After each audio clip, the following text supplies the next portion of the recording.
Amar é evangelizar. A Web Rádio Meimei apresenta Sementinhas do Amanhã. Muito bem, começando então com mais um Sementinhas do Amanhã. Bom dia para você que se conecta com a gente, que se liga com a gente na Web Rádio Meimei. Como é que tá você? Tudo bem? Hoje é domingão, mais um domingo muito especial, porque a partir de agora tem mais uma edição para você do Sementinhas do Amanhã. Muitas informações maravilhosas, né? Vamos aprender um pouquinho mais sobre a doutrina espírita a partir de agora. Bom dia para você, um bom domingo, né? Bom, pelo menos aqui em Garça, né? O tempo está muito bom, solzinho saindo, tem hora que ele esconde, tá nublado, mas não tem assim aquela visão de muita chuva, assim como foi ontem, né? Mas tá bom, tamo aí, tamo junto. Vamos em frente então. Chegando por aqui já para falar um bom dia para nós, a Mariana Bonini. Bom dia, Mari. Bom dia. Bom dia, Guga. Bom dia, Caio. Bom dia, Caio. Bom dia a todo mundo que está em casa nos acompanhando, né? Que essa oportunidade de estarmos juntos hoje seja coberta de bênçãos, de proteção da espiritualidade, e que essas bênçãos possam se estender a todos que estão em casa, nos ouvindo, e às suas famílias também. Que tenhamos um bom programa, aproveitando bastante, aprendendo bastante e conseguindo compartilhar todo esse aprendizado com os nossos amados amigos que estão em casa nos ouvindo. Muito bem, bom dia, Caio. Bom dia. Bom dia, gente. Bom dia, mãe. Bom dia, Guga. Tudo bem com vocês? Comigo tudo bem. Com você tudo bem? Também. Então tá bom. Tudo chique. Mari, qual que é o tema de hoje? Olha, hoje nós vamos falar sobre a codificação, né? Olha que legal. Na semana passada, vamos só recapitular, né, rapidinho. Na semana passada, Caio, a gente falou como que surgiu o Espiritismo, lembra? Né, das reuniões que o Kardec foi convidado a participar, onde tinham as mesas girantes, todo o trabalho de observação que ele fez, de anotação, de comparação com o que aconteceu, ele fazia as mesmas perguntas, que eram respondidas praticamente da mesma forma, em vários locais, né, em dias diversos, com médiuns diferentes. E aí, agora, então a gente colocou assim, que não foi fácil, né? Não foi fácil esse trabalho do Kardec, foi um trabalho bem árduo, né, de muita dedicação, de muito esforço, de muita abnegação, e que deu origem a esse trabalho tão lindo que hoje a gente estuda e não aprende tudo, né? A gente aprende sempre, todos os dias. Lembrou disso, Caio? Lembrei. Então tá. E aí eu perguntei para você se você achava, o que você achava, né? Por que Jesus, se Jesus já tinha trazido as leis de Deus para a gente, por que foi necessário a terceira revelação, né? E por que a terceira revelação, ela demorou tanto tempo para acontecer depois de Jesus, né? 1857 ou 56 anos depois do nascimento de Jesus, né? E aí você falou que as pessoas não estavam, a população não estava preparada para receber, né, todas aquelas informações, e que o Espiritismo veio com a finalidade de esclarecer, né?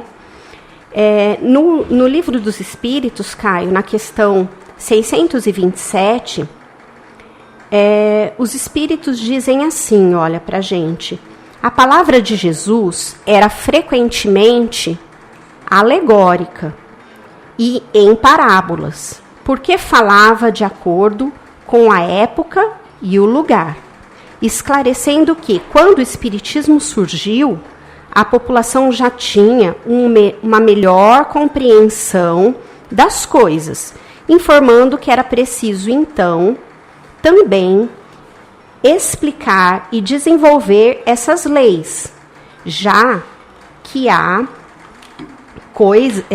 poucas pessoas que as entendem e que ainda menos as praticam.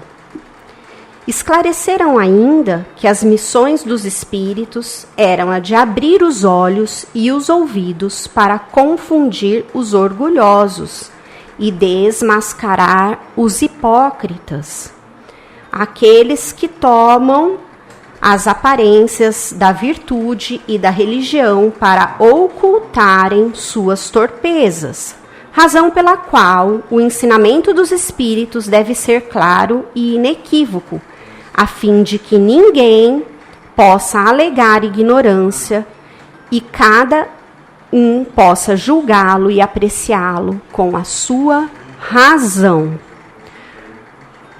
Concluindo que os espíritos de luz que ali se pronunciavam estavam encarregados de preparar o reino do bem anunciado por Jesus. Certo? Certo. Muito bem. Agora eu queria que você lesse para mim o texto número 9, né, para que a gente possa concluir essa explicação aqui. Você lê para a gente, por favor? Sim. Então, por favor, leia. Tá bom. Vai, texto 9. Texto 9 do livro O Livro dos Espíritos. Ao trazer esclarecimentos à questão 982 do livro O Livro dos Espíritos, Kardec nos esclarece que a crença no Espiritismo ajuda o homem a melhorar-se, ao fixar-lhes as ideias sobre determinados pontos do futuro. Ela apressa o adiantamento dos indivíduos e das massas, porque permite considerarmos que seremos das massas. O que seremos? Seremos um dia. É pois um ponto de apoio, uma luz que nos guia. O Espiritismo ensina a suportar as provas com paciência e resignação.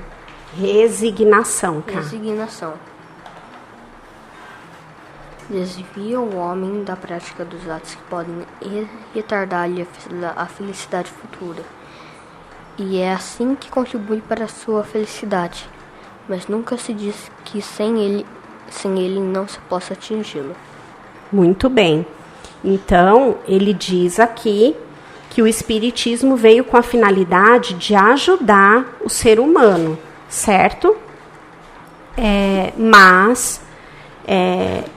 Então ele facilita, ele nos ensina a suportar as provas com mais paciência, com mais resignação, desvia a gente dos atos que podem, né? Como ele nos orienta muito, ele nos esclarece muito, ele nos ajuda a nos desviar daqueles atos que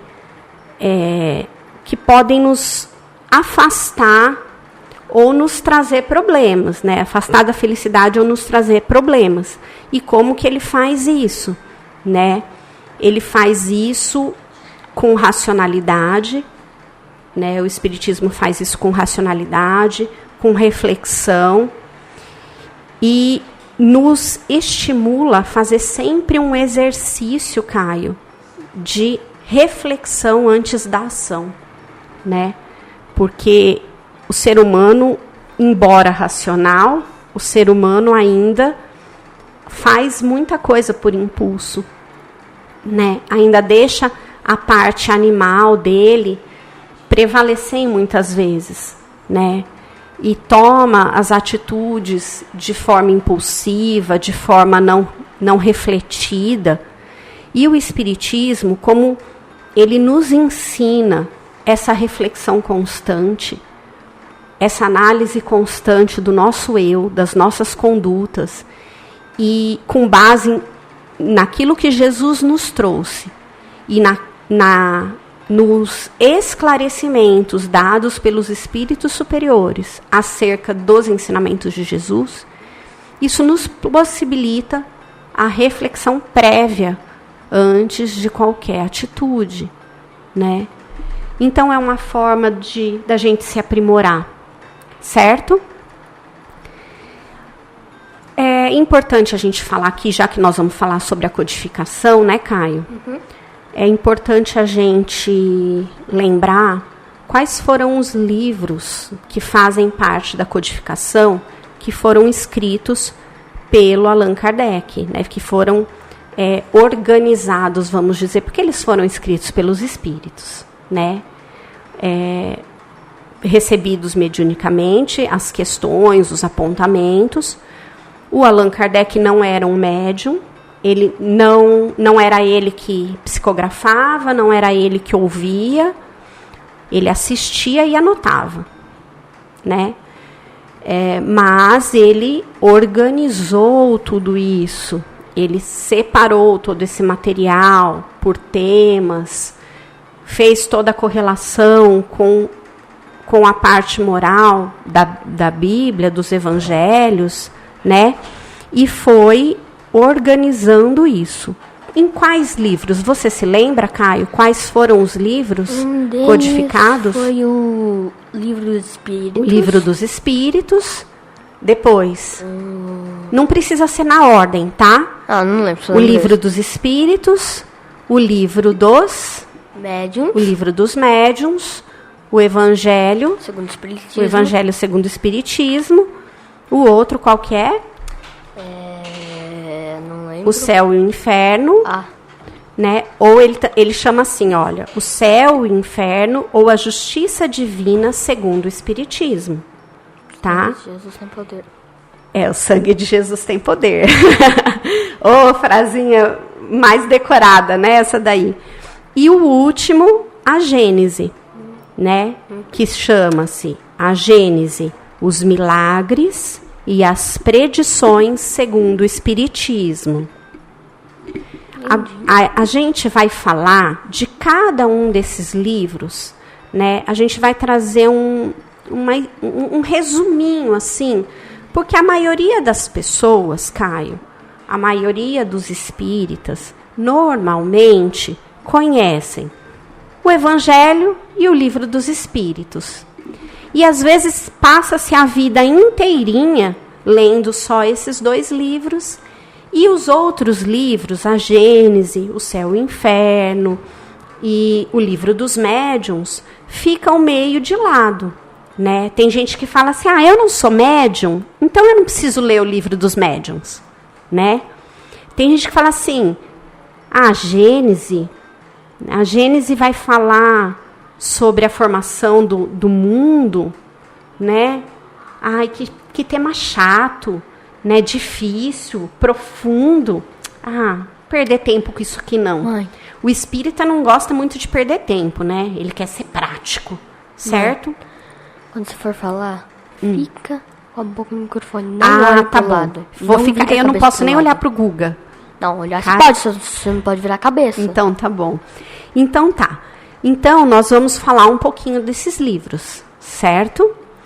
Eu queria que você falasse, primeiro, um texto que foi tirado lá do Evangelinho segundo o Espiritismo, da Laura Bergalo, né, quando ela faz a apresentação na verdade, dos dois primeiros livros, dos 6, na verdade, do Livro dos Espíritos, do Livro dos Médiuns e do Evangelho. Você lê pra gente, Caio, o texto 10, por favor? Sim. Então, vamos lá. Texto 10. Pode ler com calma, que a gente não tá com pressa. Do livro O Evangelho segundo o Espiritismo.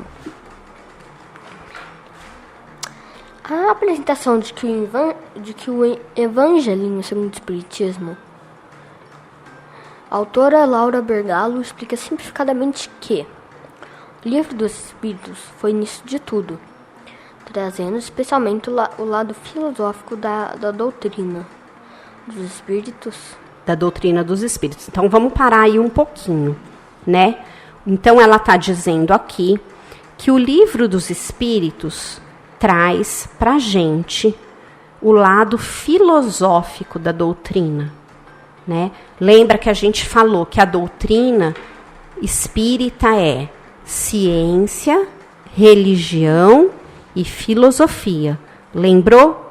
Sim. Desse tripé, né, de base no que a doutrina se fundamenta. Ela não é só religião, ela não é só filosofia, ela não é só ciência. Ela é filosofia, religião e ciência. Claro. E aí você fala assim, mas como que você sabe tudo isso? Pelo conteúdo dos livros. Então, ela está dizendo aqui para a gente que o Livro dos Espíritos tem um conteúdo filosófico. Ah, porque ele é filosófico, ele é chato de ler? Você acha que ele é chato de ler? Ele não é chato de ler, né? Só que a gente tem que entender uma coisa, viu, Guga? Principalmente as crianças vão achar, assim, uma leitura muito difícil para elas, né?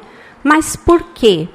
Porque as questões religiosas, filosóficas e existenciais, elas não são simples, né? Elas não são. Você vê, Jesus falava em parábola. Tentava falar de uma forma simbólica, mas de uma forma simples. E, ainda assim, ele falando de uma forma simples, com uma linguagem das pessoas ali do local, de onde ele vivia, a gente ainda tem dificuldade. Então, inicialmente, pode até parecer difícil, mas nada é impossível, né? E a finalidade dos espíritos foi a de esclarecer, de facilitar. E ainda que tenha muito conteúdo, isso não quer dizer que seja impossível da gente entender o que está escrito ali, né? A gente precisa ter, primeiro, vontade de ler. Segundo, paciência e calma, né? Porque o aprendizado é uma coisa constante, a gente vai todo dia, né? Eu já li o Evangelho segundo o Espiritismo, eu não sei quantas vezes, né?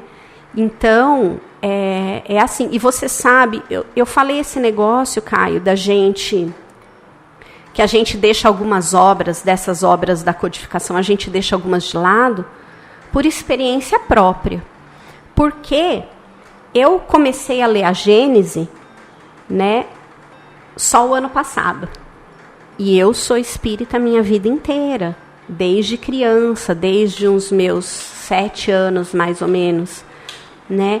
Então, só o ano passado que eu me conscientizei que eu precisava ler a Gênese, que eu precisava entender muitas coisas que eu não tinha conseguido entender ainda, que estavam explicadas lá, né?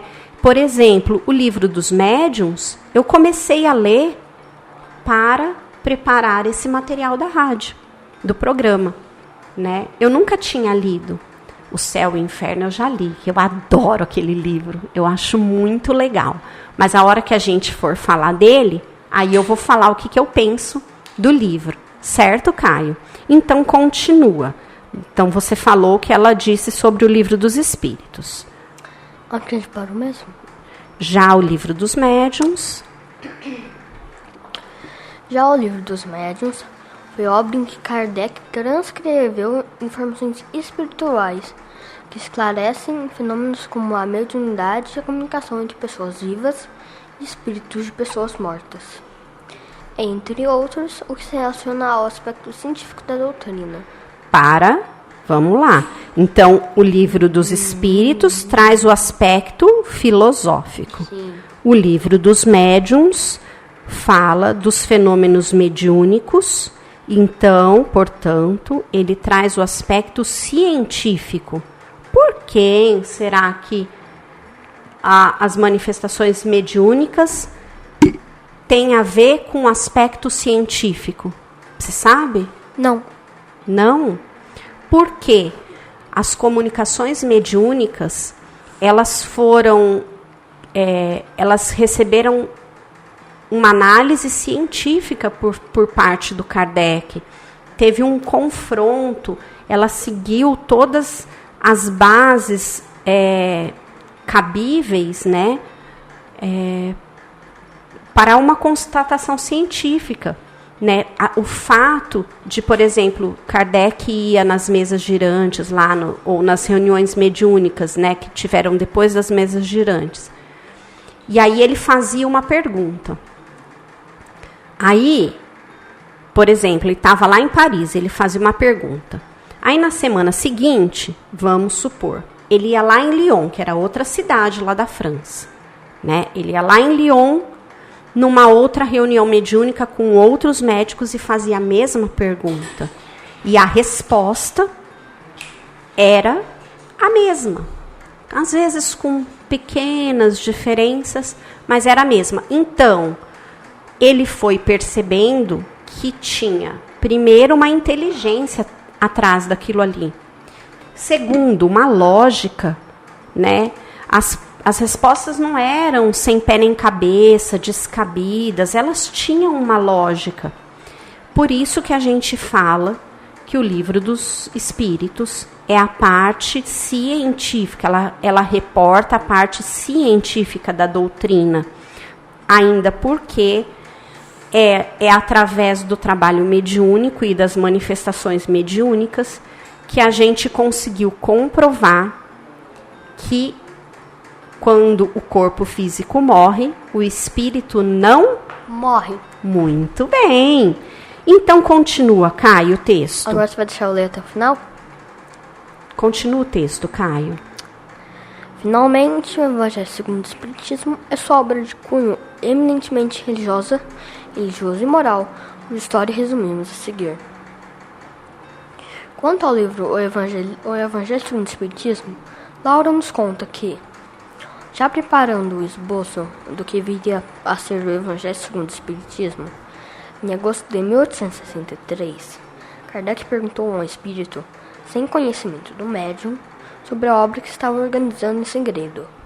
O sigilo valia também para o título, que o próprio editor só veio a conhecer no momento da impressão. O espírito respondeu que a obra teria enorme importância, não só no mundo religioso, como também para a vida prática das nações.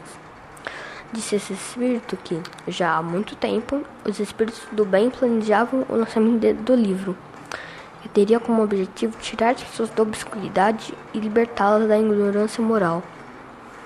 O espírito revelou também que eles dois, a entidade que comunicava e o próprio Allan Kardec, trabalhavam na espiritualidade há bastante tempo, para poder lançar a obra no plano físico. Kardec foi avisado de que o lançamento do livro despertaria grande oposição por parte das religiões estabelecidas, mas que ele poderia contar com o apoio dos espíritos nessa tarefa tão difícil. Assim, em abril de 1864, surgia a primeira edição do Evangelho segundo o Espiritismo, só que com outro nome, a imitação do Evangelho segundo o Espiritismo, por sugestão do editor, Sr. Didier e de outros companheiros da doutrina. Allan Kardec modificou o título, já na segunda edição, em 1865, para o Evangelho segundo o Espiritismo. É um avanço do Código Moral. É um avançado Código Moral e tem vantagem de tornar claras muitas passagens do Evangelho, aparentemente enigmáticas, quando examinadas à luz da interpretação espírita. Muito bem. Então, você veja, né, Caio? Ele fala que ela nos conta aqui, né, de uma forma assim bem sucinta, porque essas informações todas, elas estão lá no Evangelho segundo o Espiritismo. Se não me engano, lá na introdução do livro, né? E ela nos conta aqui que quando ele publicou, né, a primeira versão do Evangelho segundo o Espiritismo, foi falado para ele que a publicação daquele livro iria sofrer muita resistência, né? Muita... como é o tema que eles falam aqui? O nome que eles falam não é resistência. Bom, que as religiões estabelecidas iam se opor, né, à publicação daqueles... Despertaria grande oposição. Oposição, exatamente. Mas que o Kardec não precisava ter medo, porque ele contava com todo o apoio da espiritualidade. E foi falado para ele, inclusive, que na espiritualidade, em desprendimento, talvez, ou mesmo antes do Allan Kardec reencarnar, não sabemos, né? Mas que tanto aquele espírito comunicante como Allan Kardec estavam trabalhando arduamente para que fosse viabilizada a publicação das obras básicas, né? Então, às vezes, acontece da gente achar que a gente está sozinho, né? É tão comum a gente achar que a gente está sozinho, principalmente quando as coisas dão errado, né? E isso aqui é um exemplo de que a gente nunca está sozinho. Que por mais simples que a gente ache que é o trabalho, e nesse caso a codificação não era um trabalho simples, mas até nos trabalhos simples a gente não está sozinho. A gente tem sempre o apoio da espiritualidade, né? Sim. Então, infelizmente, Caio, o nosso programa está terminando, né? É uma peninha. Tem dia que você quer terminar logo, né? Hoje você quer chorar, né?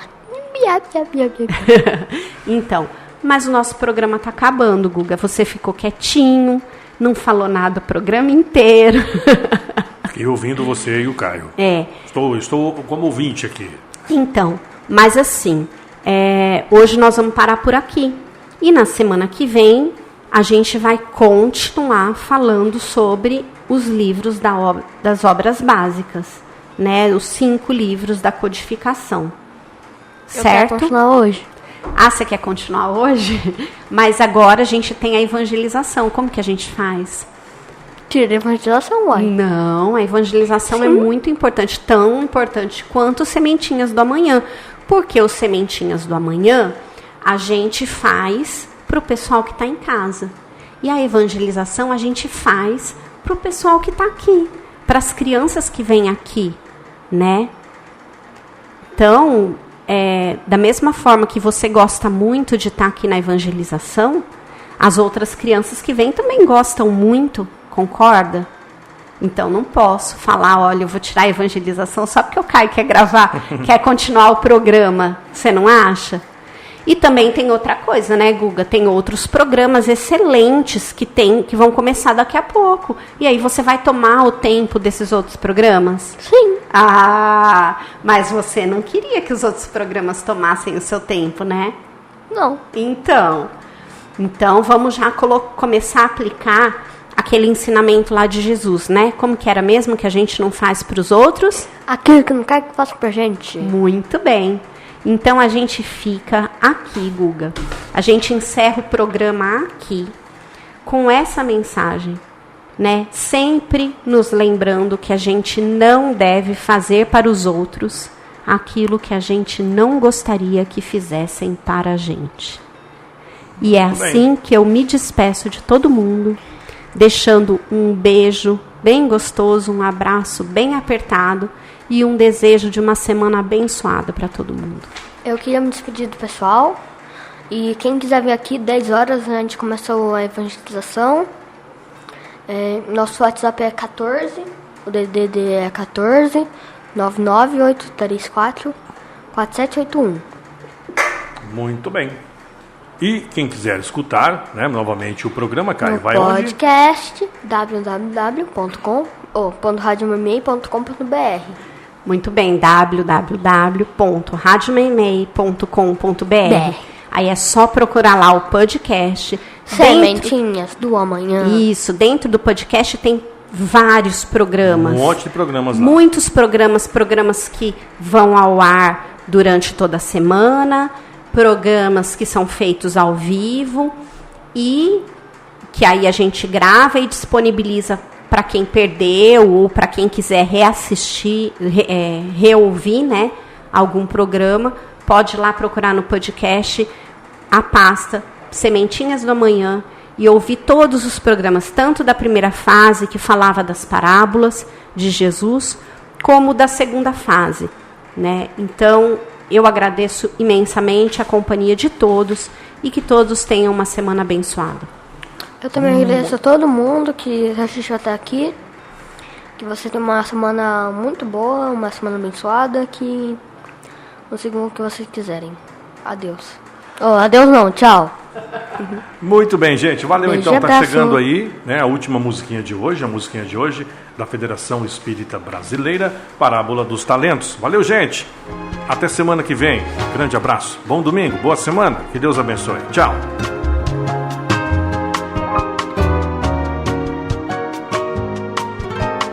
Ao fazer longa viagem, o Senhor chamou seus servos, entregar-vos-ei meus bens, para que possais cuidar.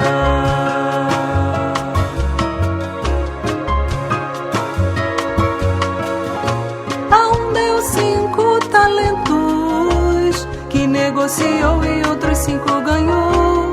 Outros 2 a um segundo deixou, que como o primeiro os multiplicou. A um terceiro, enfim, 1 talento deixou.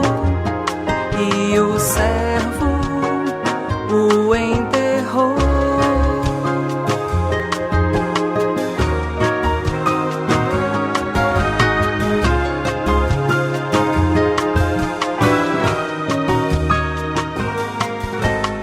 Ao voltar de sua viagem, desses fatos se inteirou, e aos que duplicaram os bens, servidores bons chamou.